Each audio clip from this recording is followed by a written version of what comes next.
अभिशप्त किताब, मृत्यु का ग्रंथ, साल 1920। काशी के एक पुराने पुस्तकालय में एक प्राचीन किताब रखी थी, जिसके बारे में कोई बात करने की हिम्मत नहीं करता था। उस किताब का नाम था मृत्यु ग्रंथ। कहते हैं कि यह किताब किसी साधारण लेखक ने नहीं, बल्कि एक तांत्रिक भैरवनाथ ने लिखी थी। वो तांत्रिक जो मृत्यु और आत्माओं से संवाद करता था। उसने अपनी सारी विद्या और शक्ति इसी किताब में बांध दी थी, लेकिन किताब पूरी करने के बाद वह अचानक गायब हो गया। लोगों का कहना था किताब ने ही उसे निगल लिया। पुस्तकालय में काम करने वाला एक युवा शोधकर्ता आदित्य बहुत जिज्ञासु था।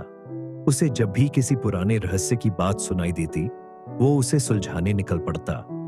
एक दिन उसने सुना कि एक तालेदार बक्से में वह अभिशप्त किताब रखी है। रात में जब पूरा पुस्तकालय बंद था, उसने चुपके से बक्सा खोला। जैसे ही उसने किताब खोली, उसकी आंखों के सामने एक काली हवा का झोंका उठा। पन्नों पर अक्षर खुद ब खुद जलने लगे और एक आवाज आई, जो मेरे शब्द पढ़ेगा उसकी आत्मा मेरी होगी। आदित्य ने डर कर किताब बंद की, लेकिन बहुत देर हो चुकी थी।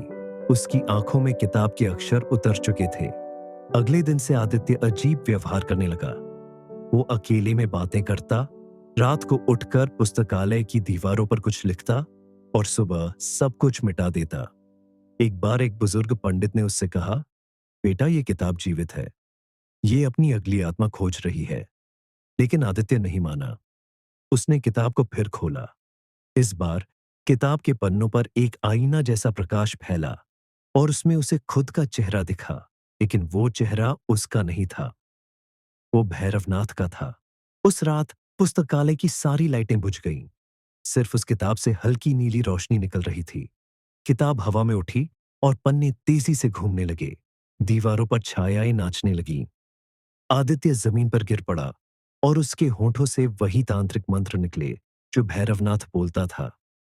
धीरे धीरे उसका शरीर ठंडा पड़ने लगा। जब सुबह पुस्तकालय के दरवाजे खुले, तो फर्श पर सिर्फ राख और वह किताब मिली। किताब के आखिरी पन्ने पर लिखा था, अब मैं फिर अधूरी नहीं हूं।